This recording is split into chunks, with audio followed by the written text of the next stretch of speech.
नमस्कार बच्चों, कैसे हैं आप सब? आशा करती हूँ आप सभी अच्छे होंगे, स्वस्थ होंगे, खुश होंगे और अपनी पढ़ाई भी अच्छे से कर रहे होंगे। तो जैसा कि आप सभी जानते हैं, मैं हूँ आपकी हिंदी की अध्यापिका और मैं स्वागत करती हूँ आप सभी का आईसीटी वर्चुअल क्लासरूम में। और आज हम यहाँ पर एकत्रित हुए हैं पढ़ने के लिए क्लास 10th की हिंदी।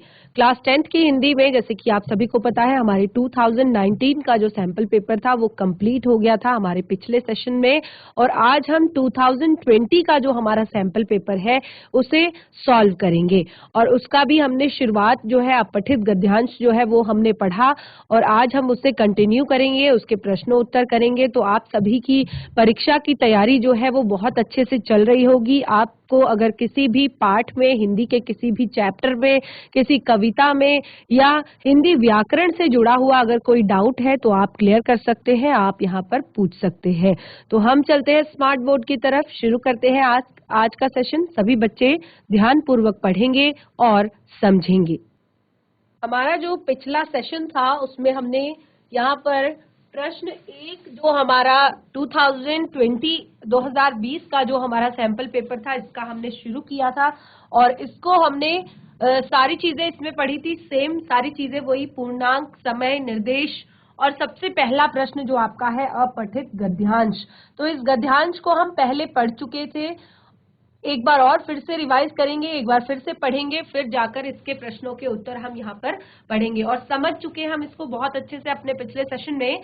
हिमालय कहने से भारत की भौगोलिक सीमा का ही केवल संस्मरण नहीं होता, बल्कि भारत की जो पवित्रता का, ऊंचाई का भी बोध होता है। तो हिमालय जो शब्द है उसको कहने से केवल आपको भारत की भौगोलिक सीमा का संस्मरण नहीं होता, यानी कि केवल आपको भारत की भौगोलिक सीमा याद नहीं आती, बल्कि भारत की पवित्रता का और ऊंचाई का भी बोध होता है। पवित्रता से मैंने आप लोग को बताया था कि क्योंकि हम हिमालय को भगवान शिव का घर मानते हैं, एक हमारी जो आध्यात्मिक जुड़ाव जो हमारा हिमालय से है, उसके लिए यहाँ पर भारत की पवित्रता के बारे में कहा गया है। और ऊंचाई का बोध, यानी कि हमारे देश की सबसे ऊंची चोटी हम इसको कह सकते हैं हिमालय पर्वत को, और पूर्व और पश्चिम समुद्र को गहाने वाला पृथ्वी का ये मानदंड मात्र नहीं है, यह है देवात्मा, और उसकी आत्मा देवता है, और वह देवताओं की आत्मा है। यानी कि हिमालय जो है देवात्मा है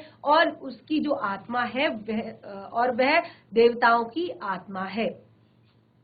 हिमालय इस वसुंधरा का वत्स है, ये हमने बहुत अच्छे से क्लियर किया था आपको कि हिमालय इस वसुंधरा का वत्स है, यानी कि हिमालय इस धरती का पुत्र है। और जो पुराणों की कहानी हमने पढ़ी थी कि पृथ्वी बंजर होने लगी थी, प्रजा दुख से पीड़ित होने लगी थी, देवताओं को यज्ञ भाग मिलना कठिन हो गया था, तब पृथु राजा ने पृथ्वी को डराया धमकाया था, और तब पृथ्वी ने कहा कि मैंने अनाचार को बढ़ता हुआ देखकर, यानी कि मैंने पृथ्वी पर अत्याचार को बढ़ता हुआ देखा, और इसके लिए मैंने रत्न और औषधियां और जो हरियाली थी वो अपने अंदर छुपा ली। और फिर उन्होंने कहा कि मैं गाय का रूप धारण करूंगी और तुम मेरे लिए एक उपयुक्त बछड़ा ढूंढो, और मैं यह सारी सामग्री दूध के रूप में प्रस्तुत करूंगी। तब पृथु ने पर्वतों में नए पर्वत, यानी कि जब नया नया पर्वत बन रहा था हिमालय पर्वत, तो पर्वतों में नए पर्वत हिमालय को बछड़ा बनाया, और हिमालय के वात्सल्य से, यानी कि हिमालय के प्रेम से पिघल कर धरती ने रस, औषधियां और रत्नों से मटके के मटके भर दिए। सृष्टि की यह कहानी हिमालय के आविर्भाव, यानी कि हिमालय के जन्म लेने के बाद एक नए देश और एक नई संस्कृति के उत्थान की कहानी है। हिमालय उस संस्कृति का अग्रदूत है जो आत्मदान में विश्वास करती है। हिमालय का बड़प्पन केवल नागाधिराज होना नहीं है, उसका बड़प्पन गंगा जैसी नदियों को जन्म देने के कारण भी है। और गंगा का जन्म कहाँ होता है? गंगा का जन्म हिमालय पर जो गौमुख है वहां से उसका जन्म होता है, वहां से गंगा नदी का उद्भव होता है, उद्गम होता है। इन नदियों के माध्यम से हिमालय अपनी उदारता, सुचिता और समृद्धि मुक्त हस्त से लुटा रहा है। और ऋग्वेद में इसीलिए सृष्टा के महत्व, यानी कि महिमा से हिमालय को अद्भुत बतलाया गया है। तो इस तरह से हमने इस गद्यांश को पढ़ लिया है। चूंकि हम गद्यांश को अपने पिछले सेशन में बहुत ही अच्छे तरीके से समझ चुके थे और मैंने आप लोगों से कहा भी था कि हम गद्यांश को पढ़ चुके हैं, तो आप इन प्रश्नों के उत्तर शायद अब फटाफट बता पाएंगे। पहला प्रश्न है आपका यहाँ पर, हिमालय कहने से भारतवर्ष की भौगोलिक सीमा के अतिरिक्त क्या बोध होता है? जब हिमालय शब्द का हम कहीं पर नाम सुनते हैं तो उससे भारत की भौगोलिक सीमा के अतिरिक्त और क्या हमें बोध होता है, किस चीज का हमें संस्मरण होता है? देखिए, भारत, हिमालय कहने पर भारतवर्ष की केवल भौगोलिक सीमा का ही संस्मरण नहीं होता है, अपितु भारत की पवित्रता और भारत की ऊंचाई का भी बोध हमें होता है।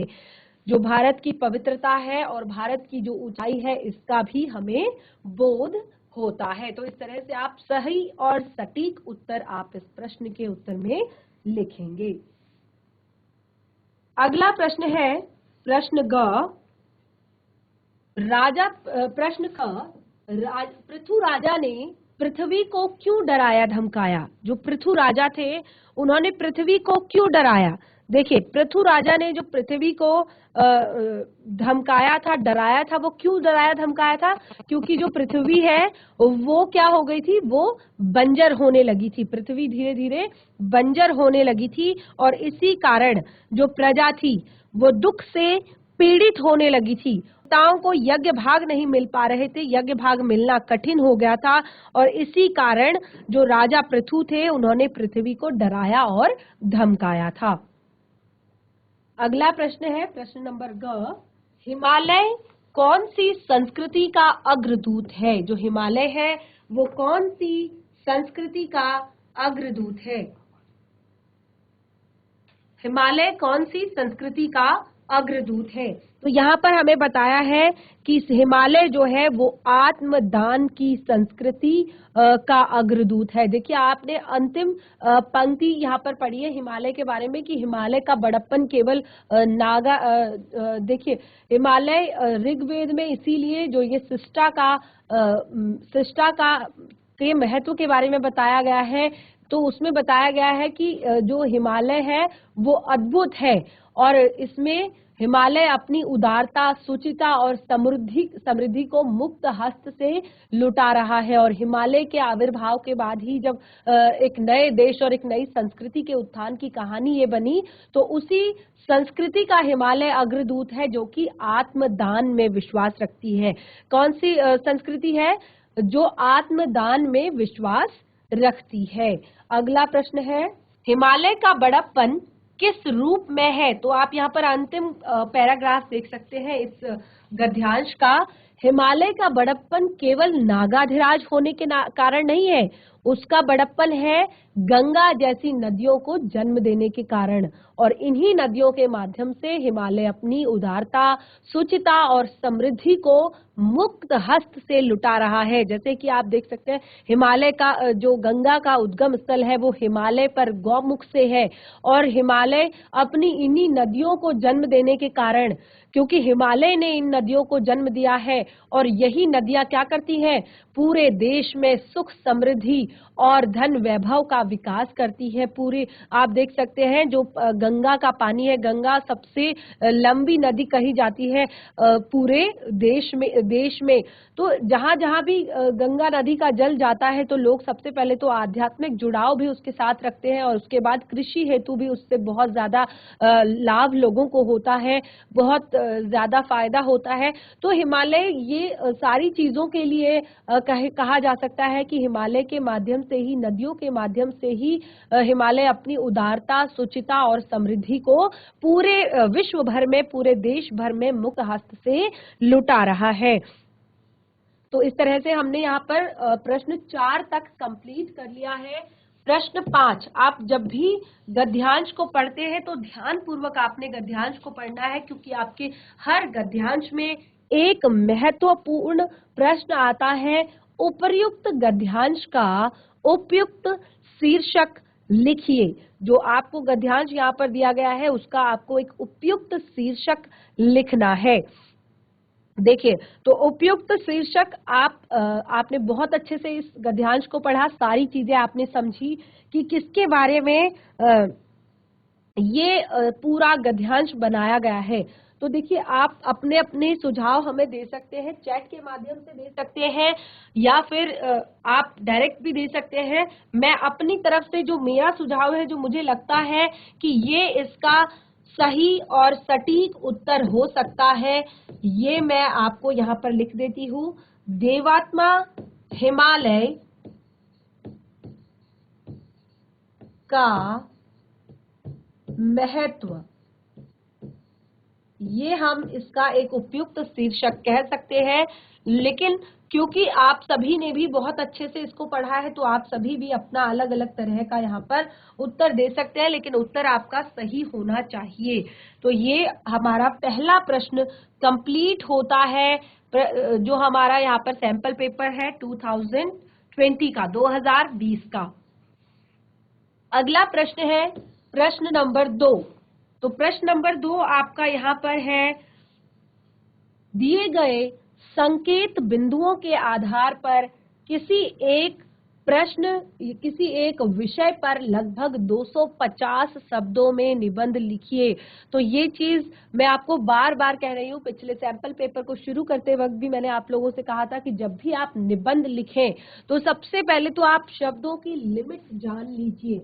ये नहीं कि आपका बोर्ड का एग्जाम है, आप 10 पेज भरेंगे, 15 पेज भरेंगे तो निबंध में आपको ज्यादा नंबर मिलेंगे, ऐसा बिल्कुल भी नहीं है। आप जितना लिखेंगे सही और सटीक, आपको यहाँ पर पॉइंट्स दिए गए हैं, आप उन्हीं के आधार पर लिखेंगे। केवल 250 शब्दों में आपको ये निबंध लिखना है। 10 नंबर का आपका ये निबंध है। अगर आप सारा टाइम इसी पर लगा देंगे तो आपका प्रश्न पत्र इनकम्प्लीट रह जाएगा, पूरा नहीं हो पाएगा। तो देखिए, बहुत ही सही, बहुत ही प्यारा विषय यहाँ पर आपको दिया गया है, जल ही जीवन है। आपका यहाँ पर जो निबंध का विषय है वो है जल ही जीवन है। तो जल ही जीवन है, ये आपका निबंध का विषय है और इस पर आपने निबंध लिखना है। तो इसके टॉपिक्स है, सब टॉपिक्स जो यहाँ पर दिए गए हैं, जल का जीवन में महत्व। तो सबसे पहले आप जो भी इंट्रो देंगे उसमें आप जल का जीवन में महत्व बताएंगे कि जल का प्रत्येक व्यक्ति के जीवन में, कहा जाए तो एक सजीव जो प्राणी है उसके जीवन में जल का क्या महत्व है। अगला प्रश्न, स्वच्छ पेयजल। तो अब इस पर भी आप बहुत सारी चीजें लिख सकते हैं, बहुत सारी बातें लिख सकते हैं। स्वच्छ पेयजल कि आजकल हमारे देश में या फिर और भी बहुत सारे हिस्सों में इस पृथ्वी के स्वच्छ पेयजल की बहुत ही ज्यादा समस्या देखने को मिलती है। ऐसा नहीं है कि पानी नहीं है धरती पर, 1/3 जो है पूरा जल पूरा भरा हुआ है।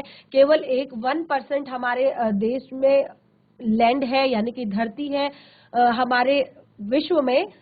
तो जल बहुत सारा है, लेकिन स्वच्छ पेयजल जो है इसकी बहुत ज्यादा कमी है पूरे विश्व में अगर देखा जाए तो इस पर आप भी बहुत अच्छी चीजें लिख सकते हैं। जो भी आपको जहाँ पर लगता है कि किस तरह से जहाँ पर स्वच्छ पेयजल का संकट है, आप उन जगहों के बारे में यहाँ पर लिख सकते हैं। और दूसरी सबसे बड़ी बात, तीसरा जो पॉइंट है यहाँ पर, जल संरक्षण। तो ये एक अपने आप में एक पॉइंट है। जल संरक्षण जो है इस पर आप अपने आप में 250 शब्दों पर निबंध लिख सकते हैं। इसके बहुत सारे तरीके, जल संरक्षण के तरीके सरकार द्वारा सुझाए जाते हैं या जो लोग स्वयं से तरीके अपनाते हैं, उन सभी तरीकों को आप यहाँ पर लिख सकते हैं। तो इस टॉपिक पे भी आप कम शब्दों में बहुत अच्छी बातें लिख सकते हैं, बहुत अच्छे यहाँ पर पॉइंट्स आप दे सकते हैं। अगला है प्रदूषण और उससे बचाव। तो अब ये स्वच्छ पेयजल की कमी का कारण क्या है, जल की कमी का कारण क्या है, वो सारी चीजें और जल को आप कैसे बचा सकते हैं, अपने देश को प्रदूषण से आप कैसे मुक्त कर सकते हैं, ये सारी बातें आप इस 4th पॉइंट में लिख सकते हैं। तो ये बहुत ही इजी और बहुत ही ज्यादा इंटरेस्टिंग आपको यहाँ पर विषय दिया गया है निबंध लिखने के लिए। तो 10 नंबर का अगर आपका ये है तो आप अवश्य 9 से 10 नंबर आप इसमें ला सकते हैं अगर आप बहुत अच्छे से इन पॉइंट्स पर लिखते हैं। तो ये केवल एक विषय पर आपको लिखने के लिए यहाँ पर कहा गया है, लेकिन अगर आप बहुत सारे विषयों को अगर आप देखेंगे तो क्योंकि हर बार आपका अलग अलग विषय आपके प्रश्न पत्र में आते हैं, तो यहाँ पर कंप्यूटर आज की आवश्यकता, ये आपको दूसरा टॉपिक दिया गया है। क्योंकि हर बार ऐसा नहीं होता कि पहला टॉपिक ही आपको आ जाए या पहला टॉपिक ही आपके लिए आसान हो।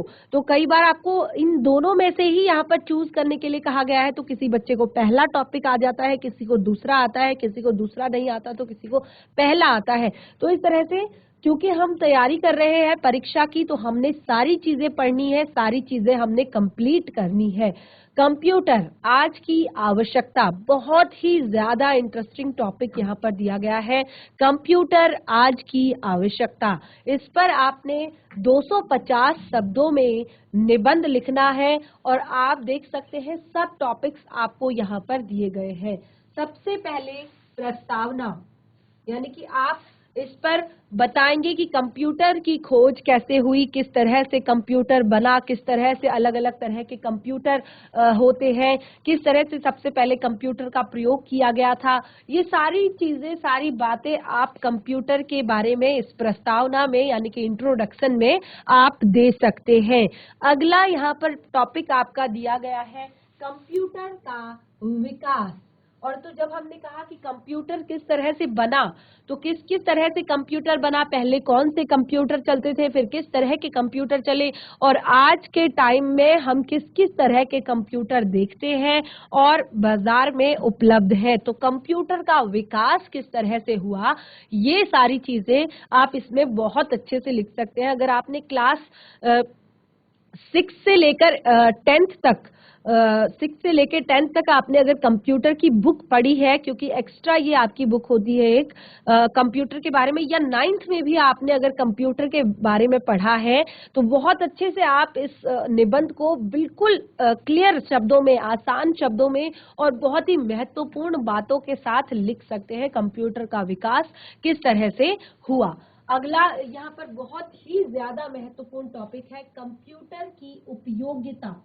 तो आज के टाइम में, आज के समय में कोई भी ऐसा क्षेत्र नहीं है जहां पर कंप्यूटर का यूज नहीं होता है, कंप्यूटर का प्रयोग नहीं किया जाता है।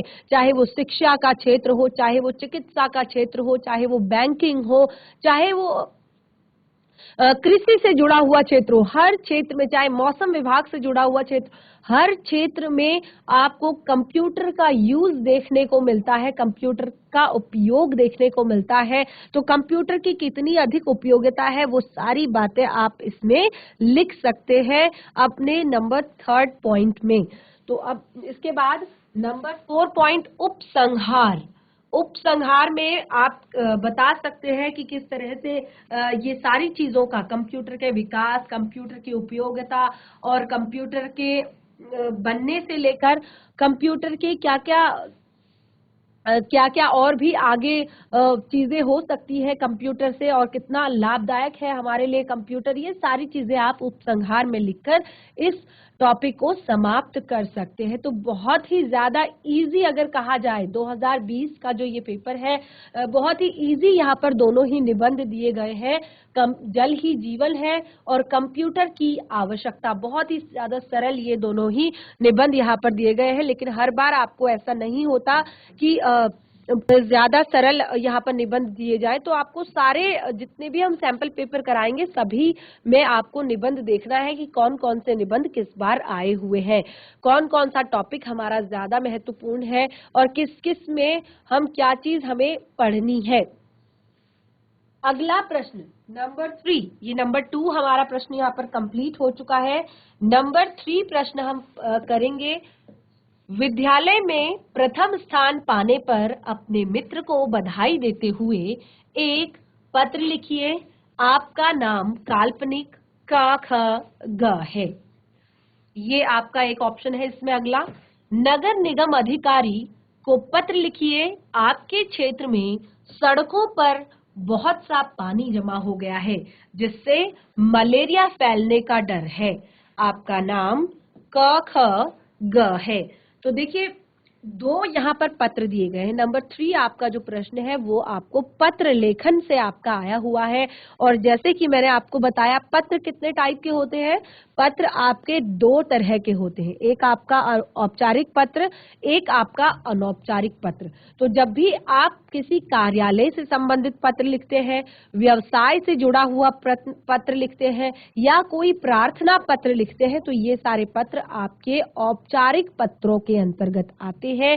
और जब भी आप अपने किसी मित्र को, सगे संबंधी को, रिश्तेदार को पत्र लिखते हैं, तो वो आपके अनौपचारिक पत्रों के अंतर्गत आते हैं। और दोनों पत्रों को लिखना हमने सीखा हुआ है। दोनों पत्रों को लिखते समय ध्यान रखने योग्य बातें भी हमने सीखी हुई है। और पत्रों को लिखते समय जो भी चीजें यूज की जाती है उसके बारे में भी हमने बहुत अच्छे से पढ़ा है। तो यहाँ पर जैसे कि मैंने आपको कहा कि दो तरह के पत्र होते हैं। तो आपकी जो ये आपका जो ये प्रश्न पत्र यहाँ पर दिया गया है, इस प्रश्न पत्र में आपके दोनों तरह के पत्र दिए गए हैं। यानी कि आप जो पहला प्रश्न आपका दिया गया है कि कक्षा में प्रथम आने पर आपको अपने जो आपका जो अपना मित्र है उसको आपने क्या करना है? बधाई पत्र लिखना है। और दूसरा, आपको नगर निगम अधिकारी को पत्र लिखना है जो कि आपकी क्षेत्र में जो सड़कें हैं वहां पर पानी जमा हो गया है।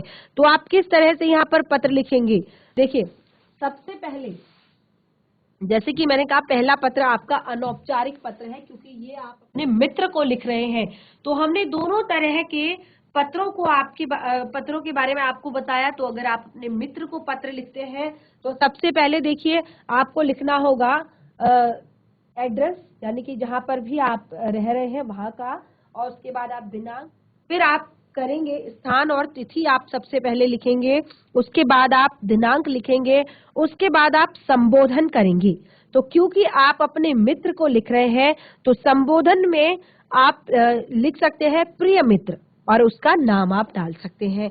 अगला, फिर आप लिखेंगे सस्नेह नमस्कार, मुझे टेलीफोन से या फिर पत्र के माध्यम से ज्ञात हुआ कि तुम इस वर्ष अपनी परीक्षा में प्रथम आए हो और संपूर्ण विद्यालय में तुमने प्रथम स्थान प्राप्त किया है और सभी विषयों में तुमने सर्वोच्च अंक पाए हैं।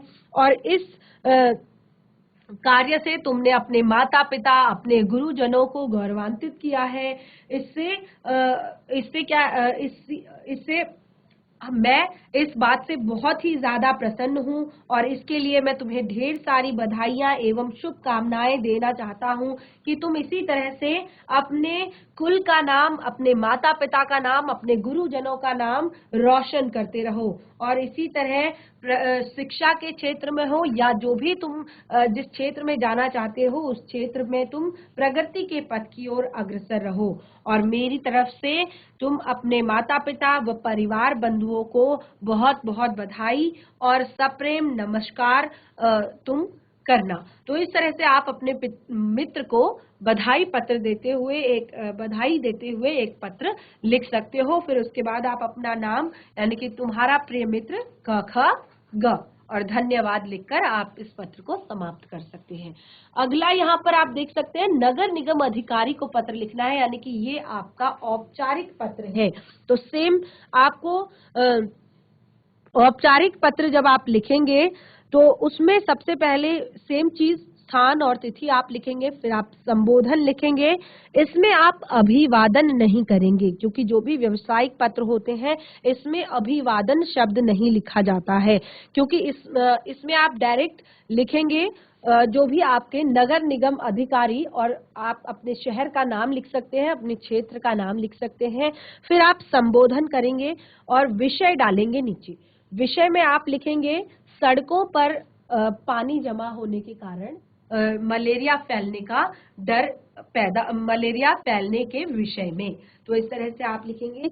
उसके बाद आप मुख्य विषय का जो है उसको आप बताना शुरू करेंगे कि सविनय निवेदन इस प्रकार है नगर निगम अधिकारी महोदय कि जो हमारा क्षेत्र है यहाँ पर सड़कों की हालत बहुत ज्यादा खराब है और सड़कों में बहुत सा जगह जगह पर बहुत बड़े बड़े गड्ढे हो गए हैं, जहाँ पर बहुत सा पानी बरसात के समय में या वर्षा जब हो रही होती है तो उस समय पानी जमा हो जाता है। और क्योंकि ये बरसात का टाइम है और इस टाइम पे जो गंदा पानी होता है यहाँ पर उसमें बहुत सारे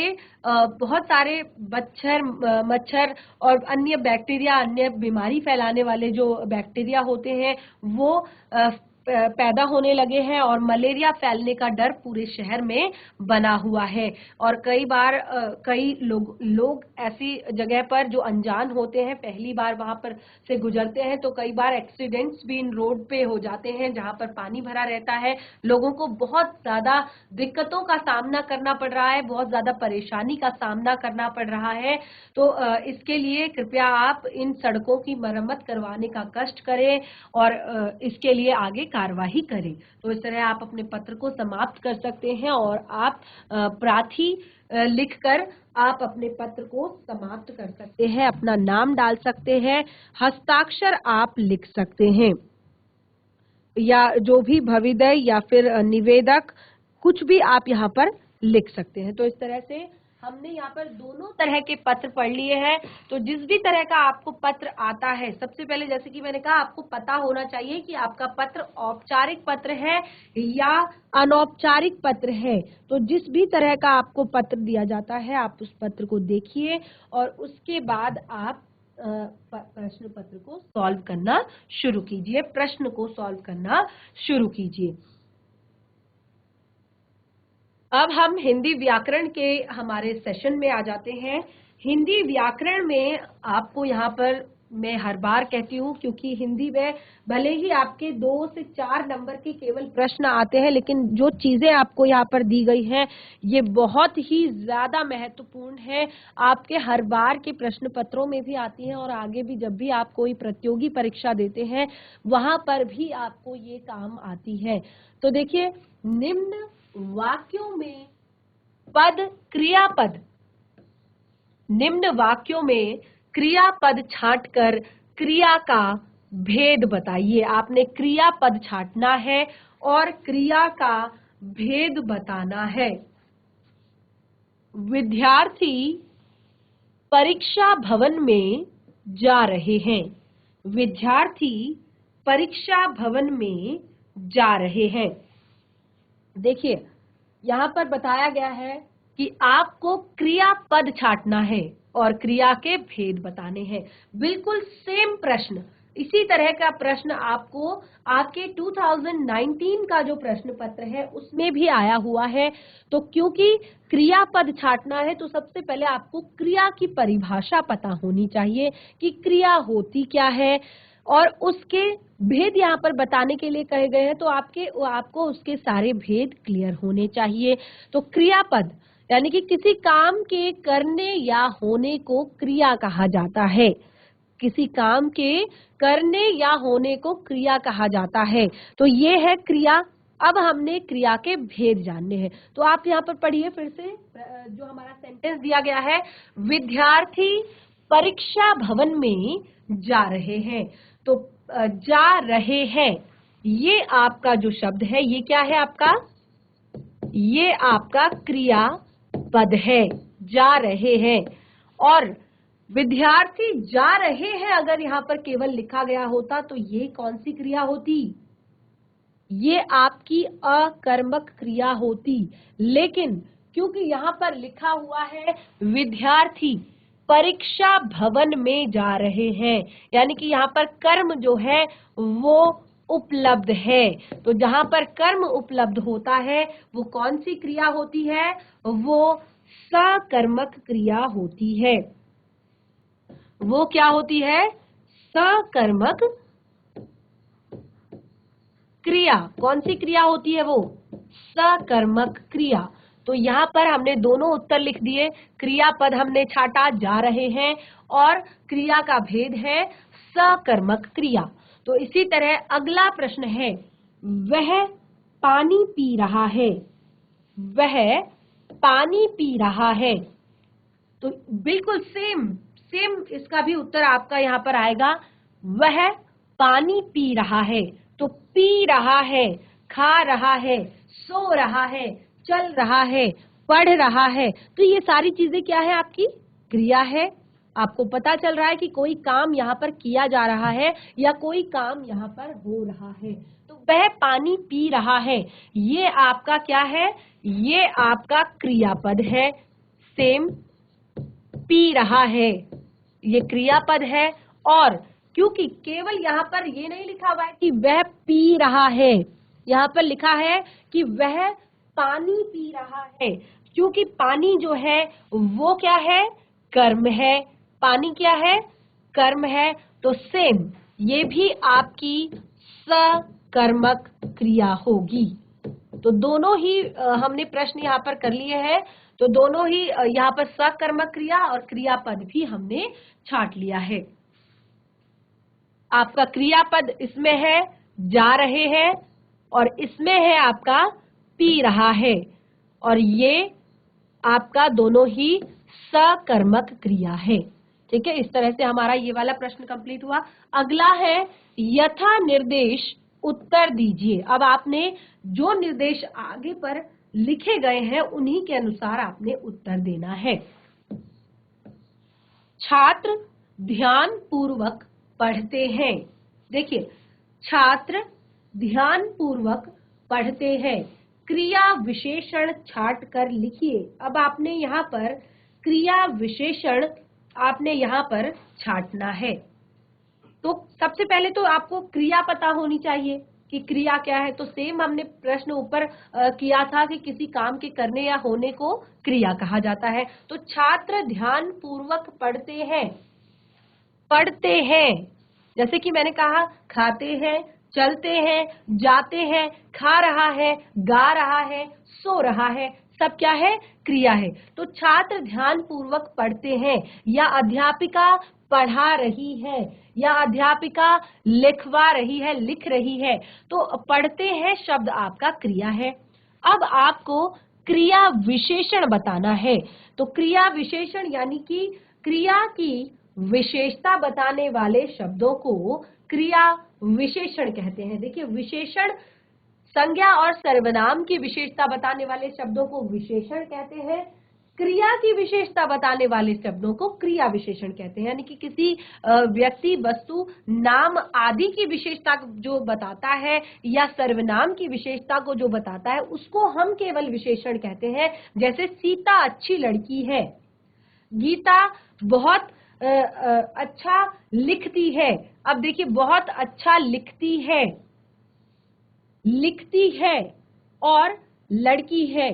तो अच्छी लड़की है ये केवल विशेषण है कि सीता अच्छी लड़की है। लेकिन अगर मैं कहूं कि छात्र ध्यान पूर्वक पढ़ते हैं, तो यहाँ पर आपकी क्रिया विशेषण शब्द का प्रयोग किया गया है। वो कौन सा क्रिया विशेषण शब्द है, ध्यान पूर्वक। क्रिया विशेषण शब्द क्या है, ध्यान पूर्वक। अगर मैं कहूं छात्र पढ़ते हैं, ये केवल क्रिया है। लेकिन अगर मैं कहूं छात्र ध्यान पूर्वक पढ़ते हैं, तो ये आपकी क्रिया विशेषण है। ठीक है, तो इस तरह से इस प्रश्न में क्रिया है पढ़ते हैं, और आपका उत्तर होगा ध्यान पूर्वक।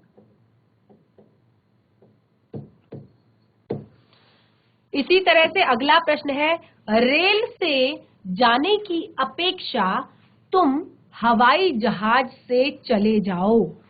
रेल से जाने की अपेक्षा, ध्यान पूर्वक समझिएगा, समुच्चय बोधक, संबंध बोधक, ये सारी चीजें हम पढ़ चुके हैं, ये सारी चीजें हम पहले सॉल्व कर चुके हैं। देखिए, रेल से जाने की अपेक्षा तुम हवाई जहाज से चले जाओ। तो समुच्चय बोधक शब्द आपने यहाँ पर छांटना है। क्या होता है समुच्चय बोधक शब्द, किसे कहते हैं? अभी पिछले सेशन में भी, लास्ट जो हमारा सेशन हुआ था इससे पहला, और उसमें हमने जो सैंपल पेपर सॉल्व किया था, उस सैंपल पेपर में हमने समुच्चय बोधक शब्द को सॉल्व किया था। यानी कि समुच्चय बोधक शब्द को हमने वहां पर भी पढ़ा था। कि क्या होते हैं समुच्चय बोधक। देखिए, समुच्चय बोधक शब्द हमने कहा कि शब्दों, वाक्यांशों तथा वाक्यों को जोड़ने वाले जो शब्द होते हैं उन्हें समुच्चय बोधक कहा जाता है। ध्यान पूर्वक सुनिएगा बच्चों, शब्दों, वाक्यांशों और वाक्यों को जो आपस में जोड़ते हैं उन्हें समुच्चय बोधक कहा जाता है। तो रेल से जाने की अपेक्षा तुम हवाई जहाज से चले जाओ।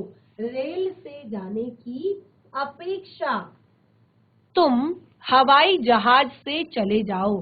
तो यहाँ पर जो समुच्चय बोधक शब्द प्रयोग हुआ है वो क्या है? अपेक्षा।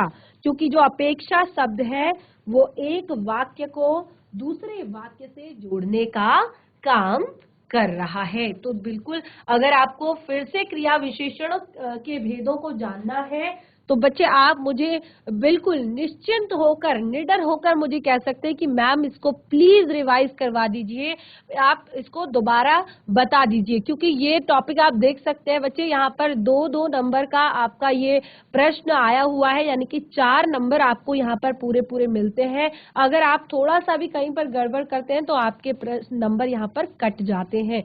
और आप देख सकते हैं सेम प्रश्न, बिल्कुल इसी तरह का जो प्रश्न थे वो 2019 में भी थे और इसी तरह के प्रश्न अभी हमारे 2020 में भी हम सॉल्व कर रहे हैं। तो समझ सकते हैं कि ये टॉपिक क्रिया विशेषण एवं क्रिया जो है वो बहुत ही ज्यादा महत्वपूर्ण है। और खास तौर पर समुच्चय बोधक शब्द या संबंध बोधक भी कहीं पर आ जाता है, कहीं पर आपका सरल वाक्यों के बारे में भी पूछ लेते हैं। तो वाक्य, वाच्य और क्रिया विशेषण ये बहुत ही ज्यादा महत्वपूर्ण टॉपिक है आपकी क्लास 10th की बोर्ड परीक्षाओं में हिंदी व्याकरण के पार्ट में। ठीक है, अगर इन तीनों टॉपिक्स में अगर आपको कुछ भी दोबारा पढ़ना है, जानना है, समझना है तो आप मुझे बता सकते हैं। अगला प्रश्न, प्रश्न नंबर 5, निम्नांकित का यथा निर्देश उत्तर दीजिए। निम्नांकित का यथा निर्देश उत्तर दीजिए। देखिए, आपको यहाँ पर बिल्कुल जिस तरह के निर्देश आपको यहाँ पर दिए गए हैं उसी के आधार पर आपने यहाँ पर इस प्रश्न को सॉल्व करना है। जिन विद्यार्थियों ने परिश्रम किया वे उत्तीर्ण हो गए। यह निम्न में से किस प्रकार का वाक्य है? जिन विद्यार्थियों ने परिश्रम किया वे सफल हो गए। तो ये किस प्रकार का वाक्य है? क्योंकि वाक्य भी हमने बच्चे बहुत ही अच्छे से पढ़े हैं आपकी क्लास में, वाक्य पर भी हमने बहुत ही अच्छे से विचार किया है। तो आप, मैं आशा करती हूं कि आप लोग इस प्रश्न को जरूर सॉल्व कर पाएंगे, बहुत ही आसानी से सॉल्व कर पाएंगे। जिन विद्यार्थियों ने परिश्रम किया वे सफल हुए। जिन विद्यार्थियों ने परिश्रम किया वे सफल हुए। तो ये किस तरह का वाक्य आपका यहाँ पर है? सरल वाक्य, मिश्र वाक्य, संयुक्त वाक्य, 3 ऑप्शन आपको दिए गए हैं। तो सबसे पहले तो आपको पता होना चाहिए कि सरल वाक्य क्या होते हैं, दूसरा आपको पता होना चाहिए मिश्र वाक्य क्या होते हैं, और तीसरा आपको पता होना चाहिए कि संयुक्त वाक्य क्या होते हैं। देखिए, सरल सभी की परिभाषा हमने पिछले सेशन में भी पढ़ी थी कि जिस वाक्य में एक उद्देश्य, एक विधेय और एक ही क्रिया हो उसे सरल वाक्य कहते हैं। जैसे लड़की सुंदर है, यह एकदम सरल वाक्य है। और अगला, जिस वाक्य में समानता के आधार पर 2 उपवाक्य योजक से जुड़े होते हैं, योजक शब्द से जुड़े होते हैं, उन्हें संयुक्त वाक्य कहते हैं। जैसे बादल घिरे और मोर नाचने लगे। लेकिन मिश्र वाक्य क्या होता है? जिस वाक्य में प्रधान वाक्य, जो प्रधान उपवाक्य होता है वो दूसरे आश्रित उपवाक्य, और पहला तो प्रधान उपवाक्य होता है, दूसरा आश्रित उपवाक्य होता है, तो उसे मिश्र वाक्य कहा जाता है। तो इस तरह से हमने तीनों की परिभाषा यहाँ पर पढ़ी। तो अब आप फिर से ध्यान पूर्वक इस वाक्य को समझिए। जिन विद्यार्थियों ने परिश्रम किया वे उत्तीर्ण हुए। तो ना तो ये आपका सरल वाक्य है, ना ही ये आपका संयुक्त वाक्य है, क्योंकि सरल वाक्य में हमने कहा एक उद्देश्य, एक विधेय, एक क्रिया होती है। संयुक्त वाक्य में हमने कहा कि दो शब्द योजक शब्दों से जुड़े रहते हैं, लेकिन मिश्र वाक्य में हमने कहा कि पहला जो उपवाक्य होता है वो आश्रित उपवाक्य पर से के साथ क्या होता है, पहला जो होता है वो आपका उपवाक्य होता है और दूसरा आश्रित उपवाक्य होता है। तो जिन विद्यार्थियों ने परिश्रम किया वे उत्तीर्ण हुए। देखिए, उत्तीर्ण होना किस बात पर निर्भर कर रहा है? परीक्षा में पास होना किस बात पर निर्भर कर रहा है?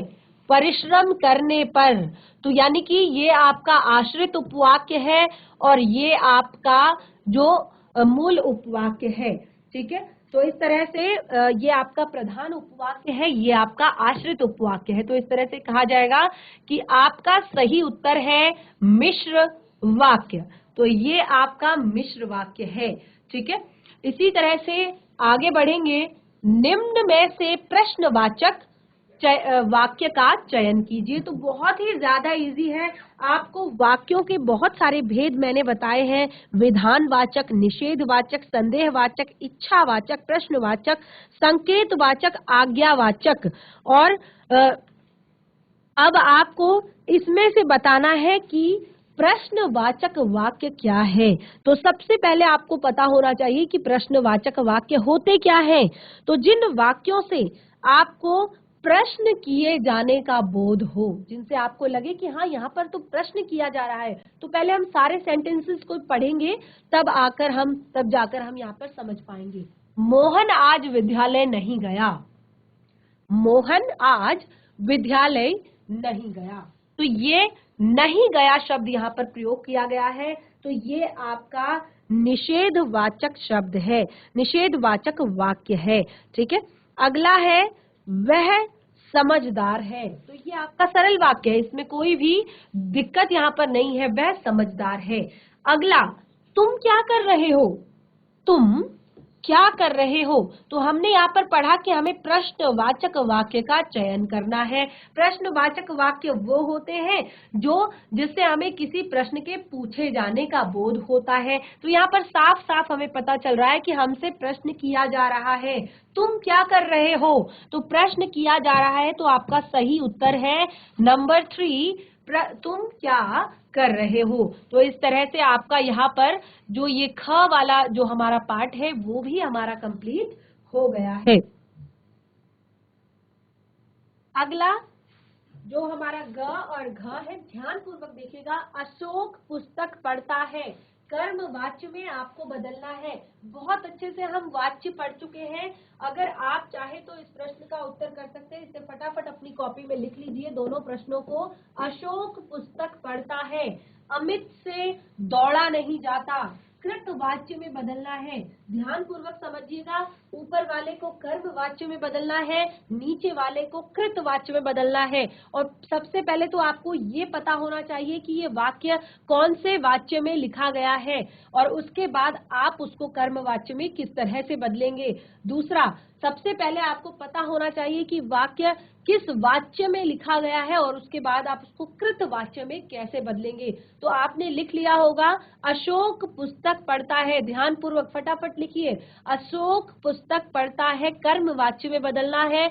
अमित से दौड़ा नहीं जाता, कृत वाच्य में बदलना है। आप इसको घर पर करके लाइए। अगर कोई दिक्कत परेशानी होती है तो नेक्स्ट सेशन में हम इस सैंपल पेपर को कंटिन्यू करेंगे ही। तो बच्चों, आज के सेशन में हमने यहाँ पर हिंदी व्याकरण से जुड़ा हुआ जो हमारा पाठ था इसको पढ़ा और निबंध और पत्र लेखन को हमने समझा। नेक्स्ट जो हमारा सेशन होने वाला है वो शायद हिंदी के काव्य से होगा। तो आप अपनी जो भी समस्याएं हैं हिंदी काव्य से लेकर हिंदी के जो काव्य खंड में आपको अगर कोई समस्या है किसी पाठ में, किसी भी कविता में, किसी भावार्थ में, तो आप निसंकोच मेरे साथ शेयर कर सकते हैं और चैट के माध्यम से अपनी समस्याएं मुझे बता सकते हैं। तो आज का सेशन हमारा यहीं पे समाप्त होता है। हम इसे कंटिन्यू करेंगे अपने नेक्स्ट सेशन में। तब तक के लिए धन्यवाद। आपका दिन शुभ हो।